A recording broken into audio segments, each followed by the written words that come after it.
Bundy. Um estranho ao meu lado. Escrito por Anne Rule. Quando Anne Rule conheceu Ted Bundy em um centro de atendimento de prevenção ao suicídio, ela não fazia ideia de que aquele rapaz simpático e inteligente em que sentava ao lado dela e de quem até chegou a receber um cartão de Natal se tornaria um dos serial killers mais proeminentes da história. Ted Bundy confessou ter matado ao menos 36 mulheres nos Estados Unidos durante os anos 1970. Para estudiosos do caso, a contagem final é ainda maior. Ele pode até ter salvado vidas pelo centro de prevenção, mas ceifou outras dezenas quando ninguém estava olhando. Inúmeras famílias ficaram sem respostas, e ele foi executado em 1989 na cadeira elétrica. Mas estas informações todo mundo conhece. Chegou a hora de saber mais. Ted Bundy, Um Estranho ao Meu Lado é o livro de true crime mais aguardado pelos Darksiders e chega como um clássico na coleção Crime Sim Marca Registrada, da Darkside Marca Registrada Books. Anne Rule, em que teve uma extensa carreira publicando livros e reportagens sobre casos criminais, divide uma experiência que ninguém, em sã consciência, gostaria de ter. A proximidade com o serial killer e a descoberta de sua verdadeira face. Em Ted Bundy, Um Estranho ao Meu Lado, mergulhamos nas memórias de Rule através de um viés inusitado e assustador. Após mudar de emprego e começar a cobrir casos criminais, Rule se viu diante de um mistério envolvendo mortes consecutivas de mulheres.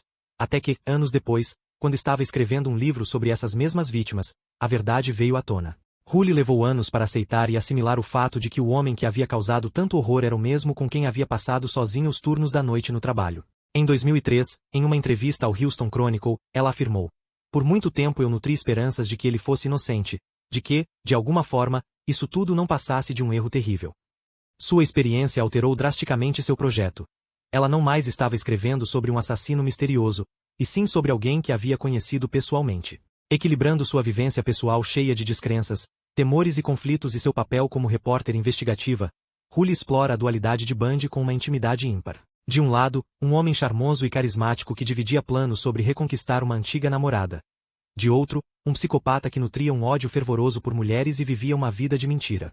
O clássico best-seller de Anne Rule é o olhar mais profundo e detalhado sobre Ted Bundy que um leitor de veia investigativa irá encontrar. E em 2019 ainda estreia o filme Extremely Wicked, Shockingly Evil and Vile, com Zac Efron e Haley Joel Osment no elenco, narrando a história de Bundy a partir da perspectiva de Elizabeth Kloepfer, namorada de longa data do psicopata.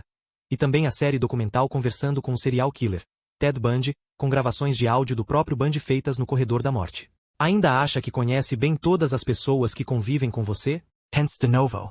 Algumas verdades moram nas profundezas, e às vezes, só conseguimos ver aquilo que os outros querem nos fazer enxergar.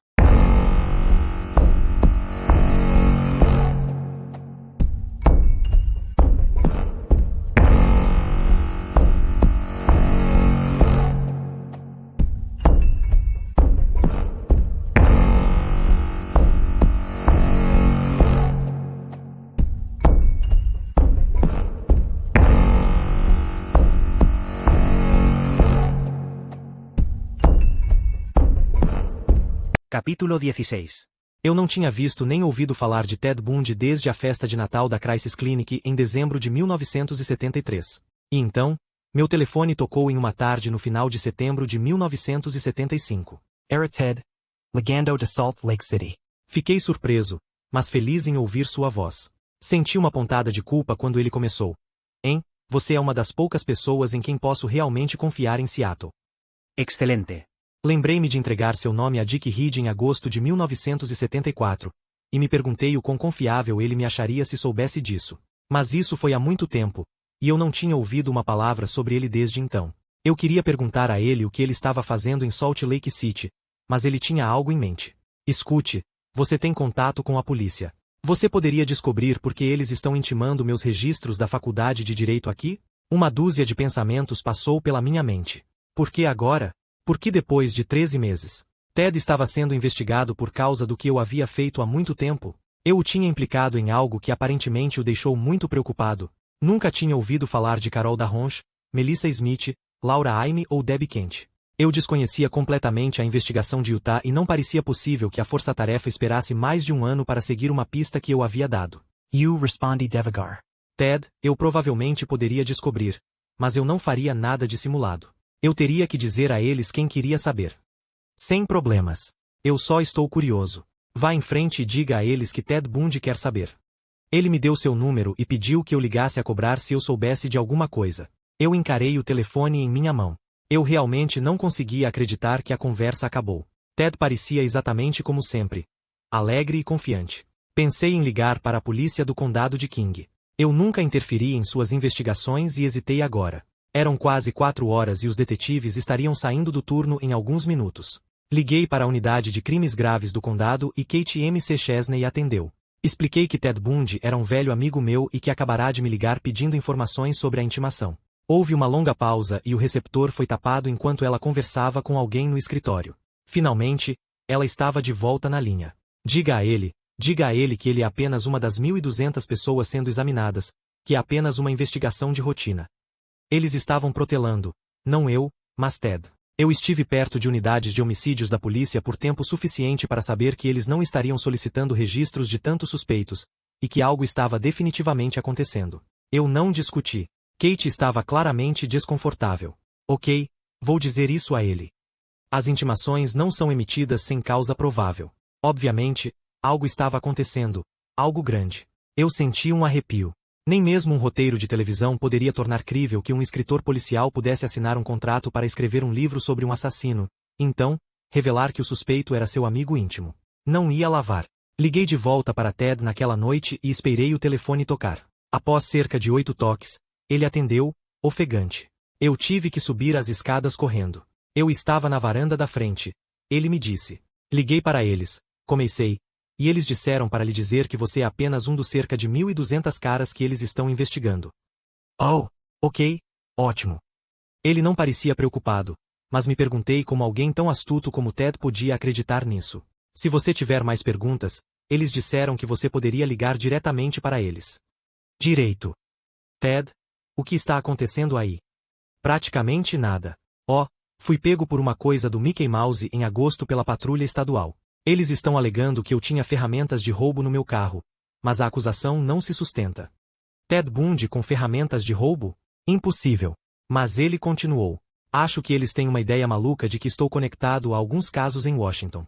Você se lembra de algo sobre algumas garotas desaparecidas lá em cima? Claro que me lembrei. Eu vivia com ele desde janeiro de 1974. Ele alegou não ter quase nenhum conhecimento dos casos e quase jogou fora seu último depoimento. Era como se ele tivesse dito que era procurado por uma infração de trânsito em Washington. Eu não sabia o que dizer. Eu sabia que o que quer que estivesse acontecendo, tinha que ser baseado em mais do que eu sugerir seu nome. Eu estarei em uma escalação amanhã, disse ele. Vai dar tudo certo. Mas se isso não acontecer, você vai ler sobre mim nos jornais. Eu não conseguia entender como uma fila em Utah poderia ter algo a ver com os casos em Washington. Ele não tinha mencionado Carol D'Arronch ou o caso de sequestro. Se ele fosse um suspeito em Washington, ele estaria em uma fila em Seattle. As únicas pessoas que poderiam identificar o Ted de Washington eram as testemunhas do Lago San Mami. Mas algo me impediu de perguntar mais. Ei, obrigado. Vou manter contato, disse ele, e nos despedimos. Em 2 de outubro, um dia de outono dourado e azul brilhante, participei de um jogo de futebol do 2º grau. Meu filho, Andy, estava começando da extremidade certa. Ele quebrou o polegar na primeira jogada, mas seu time venceu e estávamos de bom humor quando paramos no McDonald's para comer hambúrgueres a caminho de casa. De volta ao carro, liguei o rádio. Um boletim interrompeu a reprodução do disco. Theodore Robert Bundy, um ex-residente de Tacoma, foi preso hoje em Salt Lake City e acusado de sequestro agravado e tentativa de agressão criminal. Eu devo ter engasgado. Meu filho olhou para mim. Mãe, o que há de errado? É o Ted, consegui gaguejar. Não é seu amigo da clínica de crise. Sim. Ele me disse que eu poderia estar lendo sobre ele nos jornais. Desta vez, não haveria libertação rápida da fiança de Pr. Ted foi fixada em $100.000 e ele foi preso na prisão do condado. O detetive Dick Reed me ligou naquela noite. Você estava certo, ele disse. Eu não queria estar certo. Eu não queria estar certo de forma alguma. Dormi pouco naquela noite. Mesmo quando sugere o nome de Ted para Reed, eu realmente não o tinha visualizado como um homem capaz de violência. Eu não tinha permitido que meu pensamento fosse tão longe. Continuei vendo Ted como me lembrava dele, imaginando curvado sobre os telefones da Crisis Clinic, ouvindo sua voz calorosa e simpática. Tentei imaginá-lo agora atrás das grades, mas não consegui. Na manhã seguinte, recebi um telefonema da Associated Press. Temos uma mensagem para Enrule, transmitida por nossos cabos de Salt Lake City. Esta é: Ted Bundy quer que você saiba que ele está bem, que as coisas vão dar certo. Agradeci. Desliguei o telefone e ele tocou quase imediatamente. Primeiro, um repórter do Seattle Times perguntou sobre minha conexão com Ted Bundy. Eu era uma namorada secreta? O que eu poderia dizer sobre Ted? Expliquei quem eu era, um escritor como o repórter ligando. Já fiz várias peças para a revista Sunday Times. Você não sabe o nome? Oh, Sim Rigra. Então, por que ele enviou essa mensagem para você pela P? Ele é um amigo. Ele queria que eu soubesse que ele estava bem. Eu não queria ser citado pelo nome. Eu ainda estava muito confuso com o que tinha acontecido. Basta dizer que o homem que eu conheço não pode ser responsável por nenhuma das coisas de que é acusado. A próxima ligação aconteceu imediatamente. Era o Seattle Post-Intelligencer, que também havia captado a mensagem da AP. Repeti o que disse ao repórter do Times. Foi como se alguém tivesse morrido de repente. Pessoas que conheceram Ted da Crisis Clinic, Bob Vaughan, Bruce Cummins, John e Shellman, estavam ligando para falar sobre isso. E nenhum de nós acreditava que Ted fosse capaz do que ele havia acusado. Isso era impensável. Não parava de relembrar anedotas sobre Ted, tentando convencer um ao outro de que o que estávamos lendo nas manchetes estridentes não poderia estar acontecendo. Eu não sabia na época que Carol Darronge, Jean Graham e a namorada de Debbie Kent, Jolene Beck, que tinha visto o homem no auditório em 8 de novembro, haviam escolhido Ted da programação de Utah em 2 de outubro. Suspeito, em uma fila de 7 homens, cercado por detetives, todos eles um pouco mais velhos, um pouco mais pesados do que ele. A questão surgiria: esta foi uma programação justa? Escrevi a Ted em 4 de outubro, contando-lhe sobre o apoio de Seattle, sobre os telefonemas de seus amigos, sobre as declarações favoráveis publicadas nos jornais de Seattle, prometendo-lhe que continuaria a escrever. Eu terminei aquela carta: não há nada nesta vida que seja uma tragédia completa. Nada, tente se lembrar disso. Olhando para trás, fico pensando na minha ingenuidade. Algumas coisas nesta vida são tragédias completas. A história de Ted Bundy pode muito bem ser uma delas. Eu estava prestes a fazer parte da vida de Ted novamente. Até hoje, não sei o que nos uniu. Era mais do que meu zelo como escritor. Era mais do que sua tendência de manipular as mulheres que poderiam ajudá-lo. Existe uma vasta área cinzenta em algum ponto intermediário que nunca fui capaz de definir com clareza. Seu advogado, John O'Connell, me ligou durante a primeira semana de prisão de Ted, buscando informações sobre a investigação em Washington. Eu não poderia dizer nada a ele. Isso significaria uma traição à minha responsabilidade para com os detetives em Seattle. Tudo o que pude fazer foi continuar escrevendo para Ted. Quaisquer que fossem seus crimes, quaisquer que fossem as coisas ocultas que algum dia pudessem ser reveladas, ele parecia precisar de alguém. Eu estava começando a me despedaçar. E Ted começou a escrever para mim, letras longas e rabiscadas em folhas de bloco de notas amarelas. Sua primeira correspondência foi repleta de uma sensação de deslocamento. Cartas de um jovem que nunca tinha estado na prisão. Ele não conseguia acreditar. Ele estava surpreso com sua situação e indignado, mas estava aprendendo rapidamente as cordas da sobrevivência lá dentro. Grande parte de sua prosa era túrgida e excessivamente dramática, mas ele foi pego em uma situação que parecia impossível para Ted Bundy, e certamente poderia ser perdoado por sua tendência para o patos. Meu mundo é uma gaiola, escreveu ele em 8 de outubro de 1975. Quantos homens antes de mim escreveram essas mesmas palavras? Quantos lutaram em vão para descrever a metamorfose cruel que ocorre no cativeiro? E quantos concluíram que não há palavras satisfatórias para comunicar seus sentimentos, exceto clamar: meu Deus, eu quero minha liberdade. Seu companheiro de cela era um veterano de 50 anos que Ted via como um alcoólatra malvado. O homem rapidamente começou a ensinar o garoto o básico. Ted aprenderá a esconder seus cigarros, e quando eles acabavam, a enrolar os seus. Ele aprendeu a rasgar as lutas ao meio porque as lutas não duravam muito. Ele guardou laranjas, copos de isopor e papel higiênico, percebendo que dependia do capricho dos administradores para todas as pequenas coisas que tornavam a vida na prisão um pouco mais suportável. Ele aprendeu a dizer por favor e senhor quando queria fazer uma ligação ou precisava de um cobertor ou sabonete extra. Ele escreveu que estava crescendo pessoalmente e que estava descobrindo coisas novas sobre si mesmo.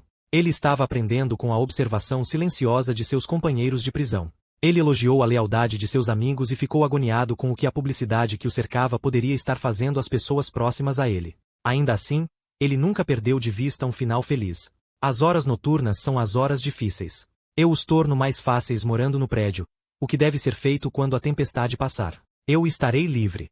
E, algum dia, você e eu consideraremos esta carta como uma nota de um pesadelo. Ele era uma nota de um pesadelo. As frases floreadas, muitas vezes banais, não podiam impedir o fato de que estar preso era uma espécie de inferno para Ted. Continuei a escrever para ele e a enviar todos os pequenos cheques que conseguisse para o dinheiro do cigarro e da cantina. Eu não sabia no que acreditava, e todas as minhas cartas foram redigidas em termos deliberadamente ambíguos. Eles continham informações sobre o que estava aparecendo na imprensa local, detalhes sobre o que eu estava escrevendo e ligações de amigos em comum. Tentei bloquear as imagens que ocasionalmente tomavam conta da minha mente e a sacudiam. Tentei pensar nos velhos tempos. Era a única maneira de responder a Ted como sempre fizera. A segunda carta da cadeia do condado de Salt Lake chegou em 23 de outubro e grande parte dela era um poema.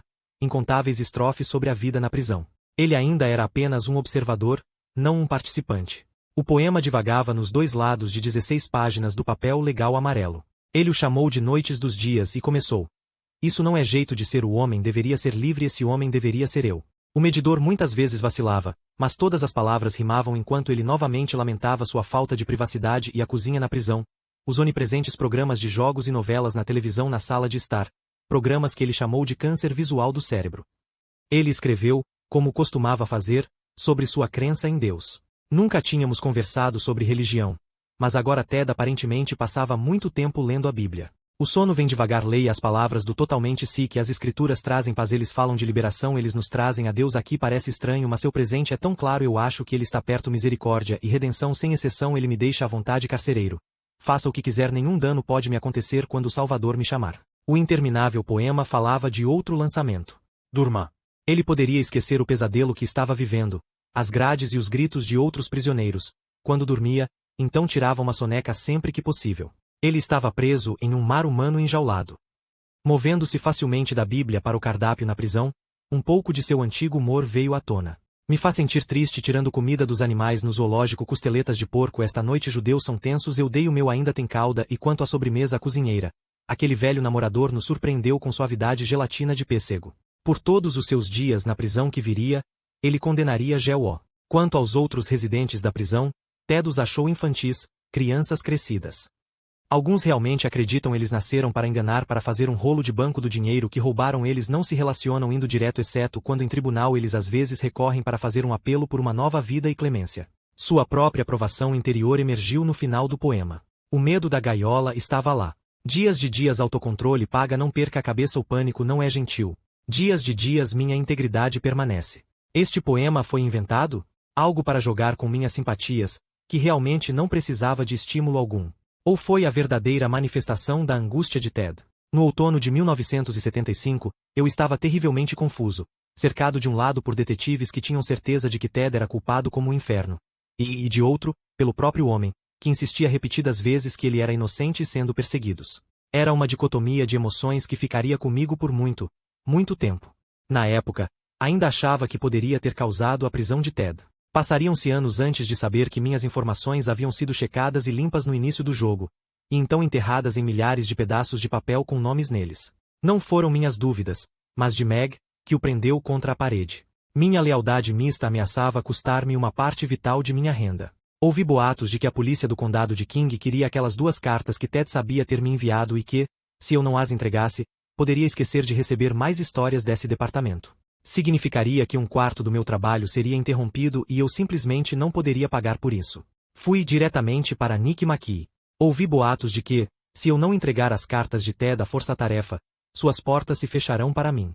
Acho que devo dizer francamente como me sinto e o que está acontecendo em minha vida. Eu disse a Nick que havia aprendido que o pai de meus filhos estava morrendo, que seria uma questão de semanas ou alguns meses, no máximo. Tive de explicar isso aos meus filhos e eles não querem acreditar. Eles me odeiam porque eu tive que colocar em palavras para prepará-los. Ele está tão doente que não tenho mais nenhum apoio financeiro dele, e estou tentando sobreviver sozinho. Se eu não posso escrever casos do condado, eu não acho que posso hackear.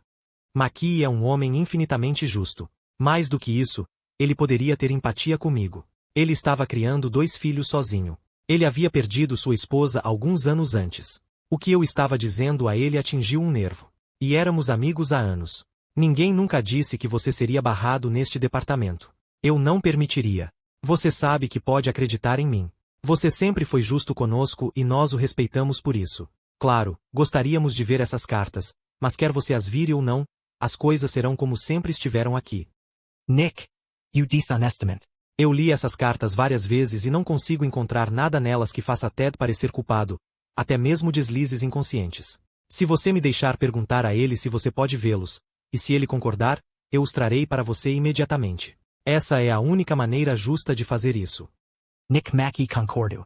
Liguei para Ted, expliquei meu problema e ele respondeu que, é claro, devo permitir que os detetives do condado vejam suas cartas. Ele não tinha nada a temer deles, nada a esconder. Eu me encontrei com Mackey e com o Dr. John Berberich, o psicólogo do Departamento de Polícia de Seattle, e eles estudaram a primeira carta e o segundo poema longo. Parecia não haver nada inerente ali que fosse uma admissão subconsciente ou aberta de culpa. Berberich, que tem a constituição de um jogador de basquete, conversou comigo e com Mackey durante o almoço. Havia algo que eu pudesse lembrar sobre a personalidade de Ted que me fez suspeitar? Nada mesmo. Eu procurei ao longo dos anos e não consegui encontrar nada. Não houve o menor incidente que eu pudesse comentar. Ele me parecia um jovem particularmente excelente, respondi. Eu quero ajudar. Quero ajudar na investigação e quero ajudar Ted. Mas simplesmente não há nada de estranho nele. Nada que eu já tenha visto. Ted é ilegítimo, mas ele parece ter aceitado isso. Achei que Ted poderia parar de me contatar depois que mostrei suas cartas aos detetives. Ele sabia que eu me movia constantemente no círculo dos próprios investigadores que tentavam pegá-lo em um deslize. Mas sua correspondência continuou, e minha ambivalência aumentou a um nível em que eu estava sofrendo de mais estresse do que podia suportar. Na tentativa de esclarecer meus sentimentos, de lidar com aquele estresse, consultei um psiquiatra. Entreguei a ele as cartas. Eu não sei o que fazer. Eu nem mesmo sei quais são minhas motivações reais. Parte de mim se pergunta se Ted Bundy é culpado, não apenas dos casos em Utah, mas também dos casos aqui em Washington. Se isso for verdade, então posso escrever o livro que contratei e escrevê-lo de uma posição que qualquer autor invejaria. Eu quero isso, egoisticamente para minha própria carreira, e porque isso significaria independência financeira. Eu poderia mandar meus filhos para a faculdade e poderíamos nos mudar para uma casa que não está caindo perto de nossas orelhas. Ele olhou para mim. E, por outro lado, o homem é meu amigo. Mas estou apoiando-o emocionalmente, escrevendo para ele, porque só quero resolver todos aqueles assassinatos, porque devo algo aos meus amigos detetives também. Estou, em essência, tentando prendê-lo? Estou sendo injusto? Tenho o direito de me corresponder com Ted quando tenho a sensação mesquinha de que ele pode ser culpado? Estou jogando direto com ele? Deixe-me fazer uma pergunta, ele rebateu. Se Ted Bundy provar ser um assassino, se ele for mandado para a prisão pelo resto da vida, o que você faria? Você pararia de escrever para ele? Você o largaria? Essa resposta foi fácil. Não, eu sempre escreveria para ele. Se o que os detetives acreditam é verdade, se ele é culpado, então precisa de alguém. Se ele tivesse isso na consciência, eu continuaria escrevendo, manteria contato. Então essa é a sua resposta. Você não está sendo injusto. A outra coisa. Não consigo entender por que Ted está procurando por mim agora. Não o vejo nem tenho notícias dele há quase 2 anos. Eu nem sabia que ele havia se mudado de Seattle até que ele me ligou um pouco antes de sua prisão. Por que eu? O psiquiatra digitou nas letras. A partir disso, eu entendo que ele aparentemente a considera uma amiga, talvez uma espécie de figura materna. Ele precisa se comunicar com alguém que sente estar no nível intelectual dele e o admira como escritor. Existe a possibilidade de um lado mais manipulador. Ele sabe que você está perto da polícia e pode querer usá-lo como um canal para eles, sem realmente ter que falar com eles. Se ele cometeu esses crimes, provavelmente é exibicionista e um dia vai querer que sua história seja contada. Ele sente que você faria isso de uma maneira que retrataria o homem inteiro. Eu me senti um pouco melhor depois daquela visita. Eu tentaria não olhar para frente, mas manteria meus contatos com Ted. Ele sabia sobre meu contrato de livro. Eu não menti. Se ele decidisse ficar perto de mim, eu o deixaria dar as cartas.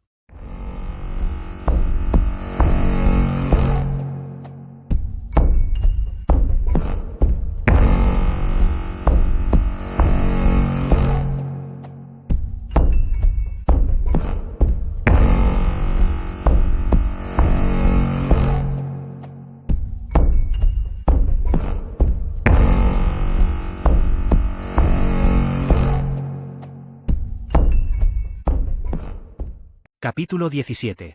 Se eu estava me sentindo culpado e um tanto desleal a Ted durante o outono de 1975, Meg Enders estava passando por um inferno. As informações que ela deu ao gabinete do xerife do condado de Salt Lake foram descartadas até a primeira prisão de Ted em 16 de agosto. Agora, os detetives em Utah, Colorado e Washington estavam ansiosos para saber tudo o que Meg lembrava sobre Ted.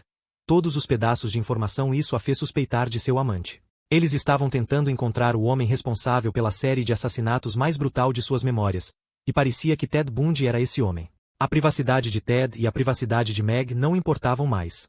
Meg adorou Ted desde o momento em que o conheceu na St. Piper Tavern. Ela nunca foi capaz de entender o que o fazia ficar com ela. Ela teve uma sensação avassaladora de fracasso durante a maior parte de sua vida. Ela sempre sentiu que era o único membro de sua família que não correspondia às expectativas. Todos, exceto Meg, trabalhavam em uma profissão de prestígio e ela se considerava apenas uma secretária.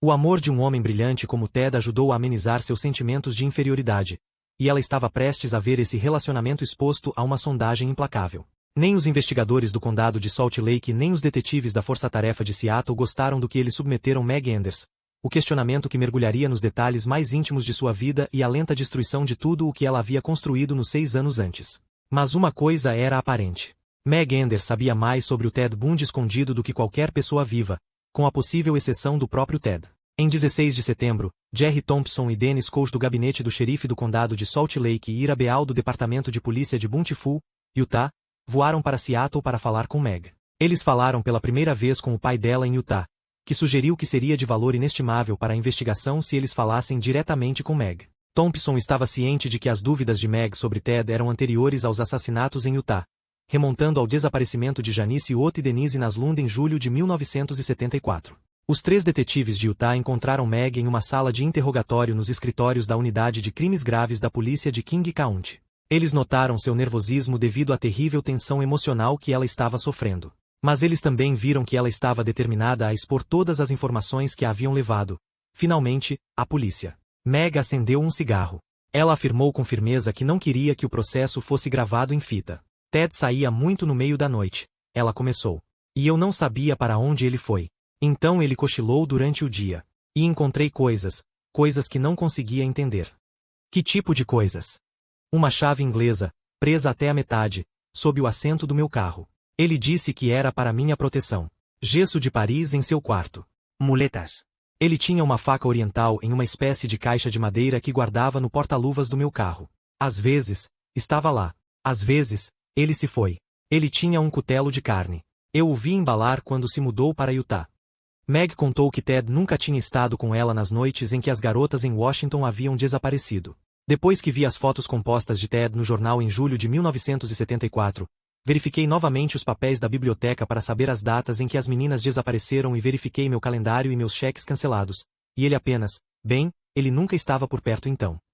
Meg disse que ficou com mais medo depois que sua amiga, Lynn Banks, voltou de Utah em novembro de 1974. Ela ressaltou que os casos lá embaixo eram exatamente como os aqui em cima e disse, Ted está em Utah agora. Foi quando liguei para meu pai e pedi que entrasse em contato com você lá embaixo. Você vai contar a Ted que eu te contei tudo isso? Meg perguntou a Thompson, enquanto acendia outro cigarro. Não, não vamos, prometeu o detetive. E você? Você vai contar a ele? Eu realmente não acho que vou.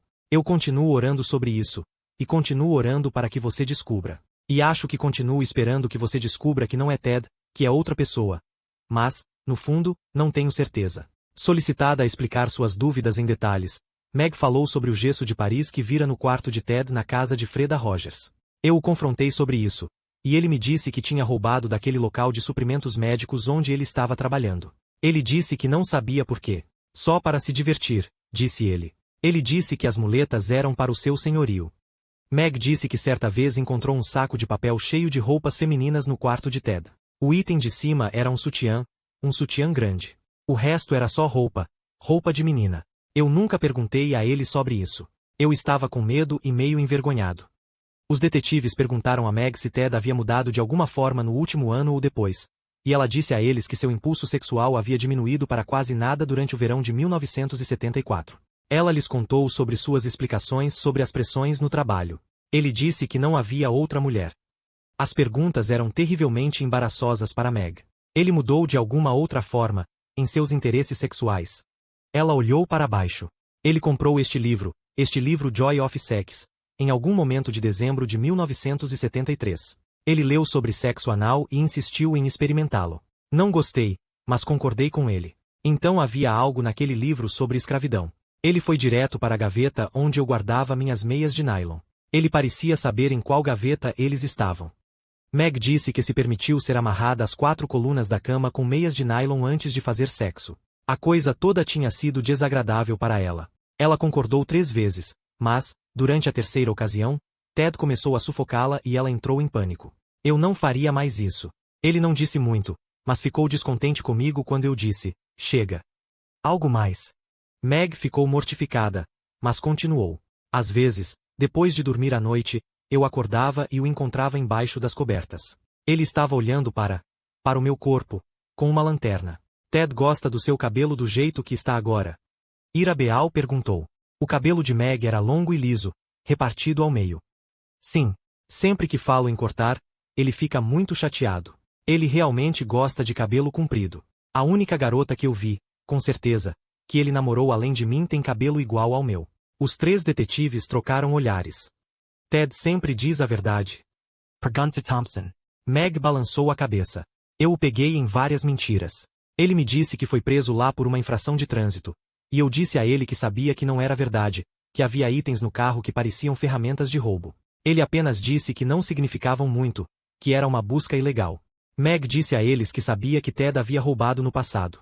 Eu sei que ele roubou uma televisão em Seattle e algumas outras coisas. Uma vez, apenas uma vez, ele me disse que se eu contasse a alguém sobre isso, ele quebraria a porra do meu pescoço.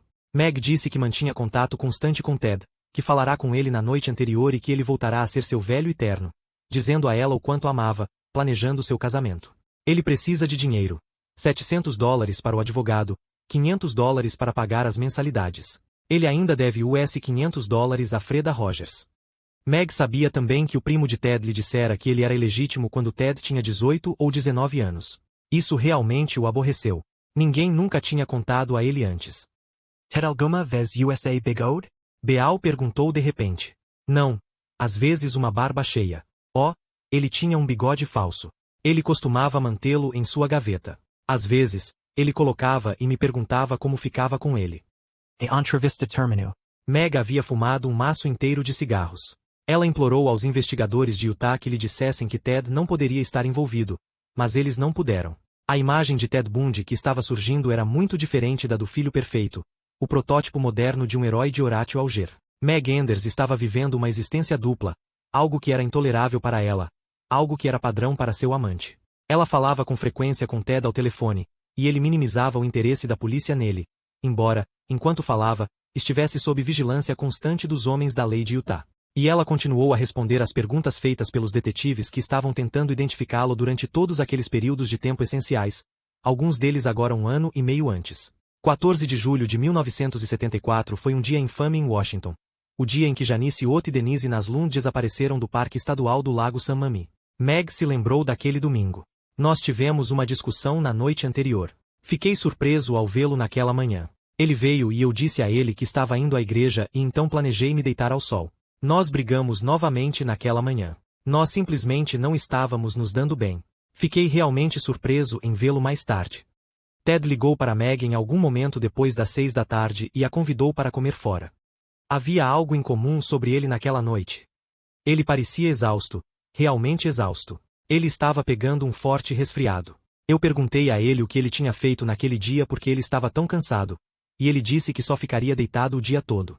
Ted havia removido um suporte para esquis de seu carro, um suporte que pertencia a Meg, e colocado de volta em seu carro naquela noite. Depois que eles saíram para comer, ele adormeceu no chão dela e foi para casa às 9h15. Beal e Thompson se perguntaram se isso seria possível. Um homem poderia deixar sua namorada em uma manhã de domingo, raptar, estuprar e matar 2 mulheres e então voltar casualmente para a casa de sua namorada e levá-la para jantar fora? Eles questionaram Meg novamente sobre o impulso sexual de Bundy. Eles tentaram dizer com muito tato, ele era o tipo de homem que normalmente tinha vários orgasmos em um período de amor? Oh, muito tempo atrás, quando começamos a sair juntos. Mas não ultimamente. Ele era apenas normal. Thompson tomou uma decisão. Ele puxou uma foto de todos os itens encontrados no carro de Ted quando ele foi preso pelo sargento Bob Hayward em 16 de agosto. Meg os estudou. Você já viu alguma dessas coisas? Eu não vi aquele pé de cabra. Eu vi as luvas e a bolsa de ginástica. Normalmente, este vazio. Ele carrega seus suprimentos esportivos nele. Você já o confrontou sobre a chave inglesa gravada que encontrou em seu carro? Sim, ele disse que nunca se sabe quando pode ser pego no meio de um motim estudantil. Onde foi guardado? Pergunta Thompson. Normalmente no porta-malas do meu carro. Ele pegou meu carro muito emprestado. Era um bug Volkswagen também, bronzeado. Uma vez, vi a chave inglesa sob o assento da frente. Meg lembrou que Ted costumava dormir em seu carro na frente de sua casa. Não sei porquê. Ele simplesmente estava lá. Isso foi há muito tempo, e havia um pé de cabra ou uma chave de roda ou algo que ele deixou em minha casa uma noite. Eu o ouvi voltar e abri a porta para ver o que ele queria. Ele parecia muito doente, como se estivesse escondendo algo, e eu disse: "O que você tem no bolso?" Ele não quis me mostrar. Enfiei a mão e tirei um par de luvas cirúrgicas. Esquisito. Ele não disse nada. Parece incrível agora que eu não disse apenas vá embora. Ele era estranho.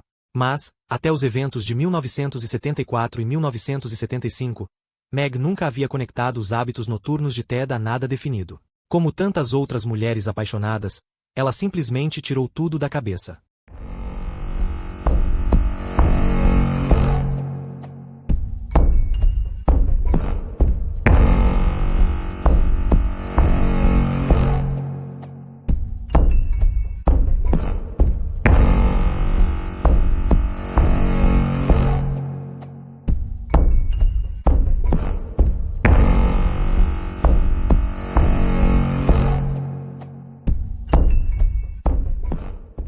Capítulo 18.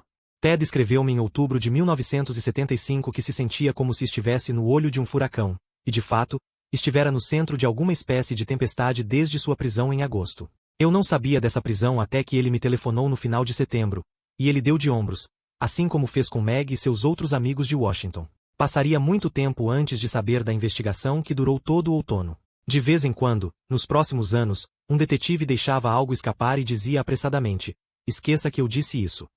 Não esqueci, mas não contei a ninguém o que tinha ouvido e, com certeza, não escrevi nada sobre isso. Ocasionalmente, pedaços estranhos vazavam para a imprensa, mas a história inteira nunca seria conhecida por mim até depois do julgamento de Miami, daqui a 4 anos.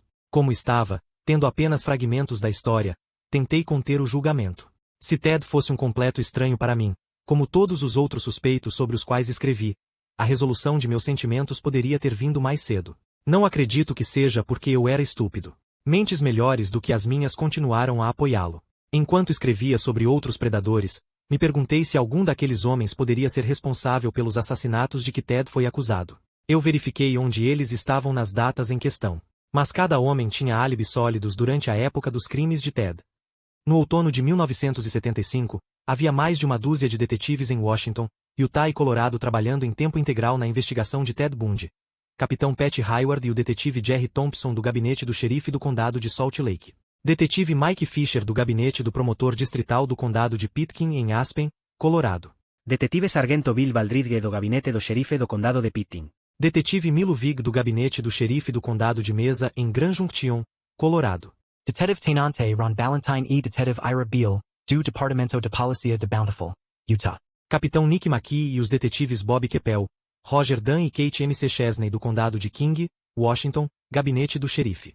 O Detective Sargento Ivan Beeson e os Detetives Ted Phones e Wayne Dorman, de Unidade de Homicídios de Polícia de Seattle. Ted declarou a Jerry Thompson e John Bernardo que nunca tinha estado no Colorado e explicou os mapas e brochuras das áreas de esqui dizendo: "Alguém deve ter deixado no meu apartamento." Mike Fisher, ao verificar os recibos do cartão de crédito de Bundy, descobriu que isso não era verdade. Além disso, ele conseguiu colocar o carro de Bundy, o VW Bug, com 2 conjuntos de placas diferentes, no Colorado, nos mesmos dias em que as vítimas naquele estado haviam desaparecido e a poucos quilômetros dos locais dos desaparecimentos. Os registros duplicados da Chevron Oil Company observaram que Ted comprou gás da seguinte maneira. Em 12 de janeiro de 1975, o dia em que Karen Campbell desapareceu do Wildow Inn, em Glenwood Springs, Colorado. Em 15 de março de 1975, o dia em que Julie Cunningham saiu de seu apartamento para sempre, em Golden, Dillon e Silverthorne, Colorado. Em 4 de abril de 1975, em Golden, Colorado. Em 5 de abril em Silverthorne. E em 6 de abril, o dia em que Denise Oliverson desapareceu, em Grand Junction, Colorado. Mas apenas uma vez Ted foi visto, e foi no Parque Estadual do Lago San Mami em 14 de julho de 1974. Os detetives do condado de King começaram a mapear o máximo que podiam da vida de Ted Bundy. Foi por isso que seus registros da faculdade de Direito foram intimados. Como a investigação de Ted foi realizada com o mínimo de alarde, a detetive Kate McChesney ficou muito surpresa quando liguei para ela a pedido de Ted. Os investigadores não sabiam que Ted sabia que estava sob suspeita em Washington. Ao mesmo tempo em que os registros da Faculdade de Direito de Utah de Ted foram intimados, seus registros telefônicos foram solicitados a Mountain Bell em Salt Lake City, registros que datavam de setembro de 1974, quando ele se mudou para Utah pela primeira vez. Kate McChesney perguntou se eu daria uma entrevista no início de novembro de 1975. Ela havia recebido a incumbência de entrevistar as mulheres que Ted conhecera em Seattle, embora de maneira periférica. Mais uma vez, repeti, desta vez para que fique registrado, as circunstâncias em que conheci Ted, nosso trabalho na Crisis Clinic, nossa estreita, mas esporádica amizade nos anos seguintes. Por que você acha que ele ligou para você pouco antes de ser preso em Salt Lake City? Ela perguntou.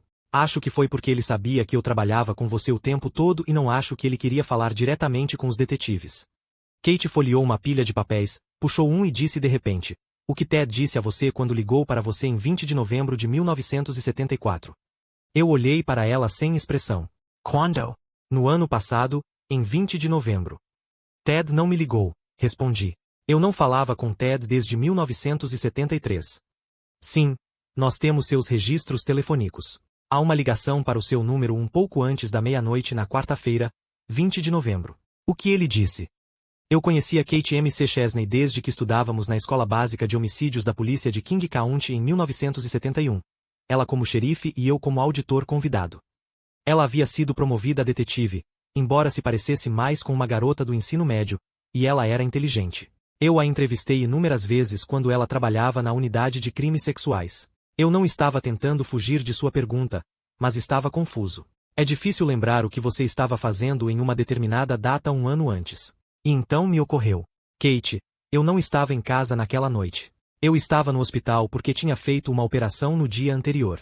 Mas minha mãe me contou sobre uma ligação engraçada. Foi uma ligação de um homem que não quis deixar seu nome, e sim, foi em 20 de novembro. Esse mistério foi resolvido, mas sempre me pergunto desde então se os eventos que se seguiriam poderiam ter sido diferentes se eu estivesse em casa para atender aquela ligação. Nos anos seguintes, receberia dezenas de telefonemas de Ted, telefonemas de Utah, Colorado e Flórida, bem como dezenas de cartas, e teríamos várias reuniões cara a cara. Eu seria apanhada em sua vida novamente, dividida entre a crença completa nele e as dúvidas que ficavam cada vez mais fortes. Kate McChesney acreditou em mim. Eu nunca menti para ela e nunca mentiria. Se eu soubesse que foi Ted quem me ligou, teria contado a ela. Ted também fez 2 outras ligações na noite de 20 de novembro, 2 ligações entre 11 e meia-noite. Embora ele tenha rompido seu noivado secreto com Stephanie Brooks em janeiro daquele ano e a mandado embora sem quaisquer desculpas ou explicações, ele ligou para a casa dos pais dela na Califórnia às 23h03. Stephanie não estava lá. Uma amiga da família lembrou que conversou com um homem de aparência amigável que perguntou por Stephanie. Eu disse a ele que Stephanie estava noiva e morava em São Francisco, e ele desligou. Em seguida, Ted ligou para uma residência em Oakland onde nenhum dos ocupantes jamais ouvirá falar de Ted Bundy ou Stephanie Brooks. O casal que morava lá não tinha contatos em Seattle ou Utah, e o homem que atendeu achou que era o número errado. Quando Ted ligou para meu número em Seattle, ele estava muito chateado, de acordo com minha mãe. Quando me perguntei sobre a identidade do interlocutor, Ted nunca me passou pela cabeça. Agora, enquanto Kate me perguntava sobre isso, eu sabia que o horário da ligação da meia-noite poderia ser imperativo. Ted me ligou 12 dias depois que Carol da Ronche escapou de seu sequestrador, e Debbie Kent havia desaparecido. Passarão-se 20 dias depois do desaparecimento de Laura Aime e um mês depois do sequestro de Melissa Smith. Gostaria de estar em casa naquela noite, disse a Kate. Eu também. As designações de Kate a levaram à residência dos Bundys mais velhos em Tacoma. Eles não acreditaram em nenhuma das acusações contra seu filho. Não haveria permissão para revistar sua casa ou a área ao redor de sua cabana no Lago Crescent. O que era impensável não seria ajudado pelos Bundys. E não havia causa provável para obter mandados de busca. Freda Rogers, a senhoria de Ted Bundy por 5 anos, também o protegeu ferozmente. Desde o dia em que localizou seu quarto em 414312 THNE, batendo em portas, Freda gostou dele. Ele tinha sido um bom inquilino, mais como um filho do que um inquilino, muitas vezes se esforçando para ajudá-los. Seu quarto no canto sudoeste da velha casa raramente ficava trancado e era limpo todas as sextas-feiras pela própria Freda. Certamente, se ele tivesse algo a esconder, ela raciocinou, ela teria percebido. Suas coisas sumiram. Ele mudou tudo em setembro de 1974. Olhe em volta, se quiser, mas não encontrará nada. Os detetives Roger Dunn e Bob Keppel verificaram a casa dos Rogers de alto a baixo, até mesmo escalando para o sótão. Se alguma coisa estivesse escondida lá em cima, o isolamento teria sido perturbado, e não foi. Eles se moveram pelo terreno com detectores de metal, procurando por locais onde algo pudesse ter sido enterrado. Roupas, joia, partes de uma bicicleta, não havia nada. Kathy McChesney conversou com Meg Anders. Meg apresentou cheques que Ted havia feito em 1974. Eles não eram incriminadores de forma alguma. Simplesmente pequenos cheques escritos para mantimentos. Os próprios cheques de Meg ajudaram-na a isolar o que ela havia feito em dias particularmente importantes e a determinar se ela tinha visto seu noivo nesses dias. Questionada sobre o gesso que vira no quarto de Ted, Meg disse que o viu pela primeira vez há muito tempo, talvez em 1970. Mas eu vi uma machadinha embaixo do banco da frente do carro dele, uma machadinha com couro rosado capa, no verão de 1974, e as muletas. Eu os vi em maio ou junho de 1974. Ele disse que pertenciam a Ernest Rogers. Nós estivemos em Green Lake um dia. Perguntei a ele sobre a machadinha, porque me incomodava. Não me lembro qual foi a explicação dele, mas fazia sentido na época. Foi em agosto de 1974. Eu acabará de voltar de uma viagem a Utah. Ele estava falando sobre conseguir um rifle naquele dia. O cutelo e o amaciante de carne. Eu os vi quando ele estava fazendo as malas. E a faca oriental. Ele disse que alguém lhe deu a faca de presente. Você consegue pensar em mais alguma coisa que te incomodou? M.C. Chesney perguntou. Bem, na época não funcionava, mas ele sempre mantinha 2 pares de macacões de mecânico e uma caixa de ferramentas no porta-malas do carro. Ted tinha algum amigo no Evergreen College em Olympia? Apenas Rex Stark, o homem com quem ele trabalhou na comissão criminal. Rex estava no campus em 1973 e 1974, e Ted passou algumas noites com ele quando trabalhava em Olympia. Rex tinha um lugar em um lago lá. Ele tinha amigos em Ellensburg. Jim Paulus. Ele o conhecia desde o colégio. E a esposa dele. Nós os visitamos uma vez. Meg não conhecia ninguém que Ted pudesse conhecer na Universidade Estadual do Oregon. Não, nunca houve pornografia em seu quarto. Não, ele não tinha um veleiro, mas alugou um uma vez. Ted sempre gostava de procurar estradas rurais solitárias quando eles iam de carro. Ele alguma vez foi à taberna sozinho? Apenas O'Banion e Dantes. Meg consultou seu diário. Havia tantas datas para lembrar. Ted me ligou de Salt Lake City, em 18 de outubro do ano passado, 3 vezes. Ele iria caçar com meu pai na manhã seguinte. Ele me ligou em 8 de novembro, depois das 11 horas. O fuso horário de Salt Lake City chegava lá depois da meia-noite. Havia muito barulho ao fundo quando ele ligou. Melissa Smith desapareceu em 18 de outubro. Em 8 de novembro, Carol Darronch foi sequestrada às 7 horas e 30 e Debbie Kent desapareceu às 10 horas e 30. Ao relembrar julho de 1974, Meg lembrou-se de que Ted fora ao Parque Estadual Lake San Mami em 7 de julho, uma semana antes do desaparecimento de Denise e Janice. Ele me disse que foi convidado para uma festa de esqui aquático. Quando ele veio mais tarde, ele disse que não tinha se divertido. Na verdade, não houve festa, embora os detetives do condado de King soubessem mais tarde que 2 casais que conheciam Ted das funções do Partido Republicano haviam feito esqui aquático no Lago San Mami e viram Ted caminhando sozinho na praia. Ficamos surpresos ao vê-lo ali, porque ele deveria estar em uma reunião política em Tacoma naquele fim de semana. Questionado sobre o que estava fazendo, Ted respondeu: apenas andando por aí. Eles o convidaram para esquiar com eles, mas ele hesitou porque não tinha shorts com ele. Ted estava com um blusão pendurado nos ombros. Eles não tinham visto nenhum elenco. No domingo seguinte, dia 14, Meg, é claro, vira Ted no início da manhã e novamente depois das 6, quando ele veio à sua casa para trocar o suporte para esquis e levá-la para comer hambúrgueres. Minha mãe sempre mantém um diário, disse Meg. Meus pais vieram me visitar em 23 de maio de 1974. No Memorial Day, dia 27, Ted foi conosco para um piquenique em Dungeness Spit. E 31 de maio. Kathy McChesney perguntou. Essa foi a noite em que Brenda Ball desapareceu da Flame Tavern. Aquela foi a noite antes de minha filha ser batizada. Meus pais ainda estavam em Seattle e Ted nos levou para comer pizza e depois nos deixou antes das 9. Brenda tinha desaparecido algum tempo depois das 2 da manhã, 18 quilômetros ao sul do apartamento de Meg 5 horas depois. Liane havia sido batizada às 5 da tarde do dia seguinte e Ted havia chegado para assistir à cerimônia. Depois disso, Ele ficou na casa de Meg até às 23 horas. Ele estava muito cansado e adormeceu no tapete naquela noite também, disse ela a MC Chesney. Meg forneceu o nome de uma mulher que Ted namorou durante o verão de 1972, uma mulher que a fez romper brevemente com seu amante. Esta mulher, Claire Forrest, era esguia, morena, com seu cabelo longo e liso repartido ao meio. Quando ela foi contatada por detetives, Claire Forrest se lembrava bem de Ted. Embora ela nunca tivesse se interessado seriamente por ele, disse ela, eles namoraram com frequência em 1972. Ele não sentia que se encaixava na minha aula. Acho que essa é a única maneira de descrever. Ele não veio para a casa dos meus pais porque disse que simplesmente não se encaixava. Claire lembrou que uma vez ela deu um passeio com Ted, um passeio de carro pelas estradas rurais na área do Lago San Mami. Ele me disse que alguém, uma mulher mais velha, acho que ele disse que era sua avó, morava por ali, mas ele não conseguiu encontrar a casa. Finalmente me cansei e perguntei qual era o endereço, mas ele não sabia. Ted, é claro, não tinha avó perto do Lago San Mami. Claire Forrest disse que tivera relações sexuais com Bundy apenas uma vez, embora ele sempre tivesse sido terno e afetuoso com ela antes, aquele ato sexual em si tinha sido duro. Fizemos um piquenique em abril no rio Tulips e eu bebi bastante vinho. Eu estava tonto, e ele não parava de mergulhar minha cabeça. Ele estava tentando desamarrar o topo do meu biquíni. Ele não conseguiu e de repente puxou a parte de baixo do meu biquíni e teve relações sexuais comigo. Ele não disse nada e estava com o antebraço pressionado sob meu queixo com tanta força que eu não conseguia respirar. Continuei dizendo a ele que não conseguia respirar, mas ele não diminuiu a pressão até terminar. Não havia afeto algum. Depois, foi como se nunca tivesse acontecido. Voltamos para casa e ele falou sobre sua família, todos menos seu pai.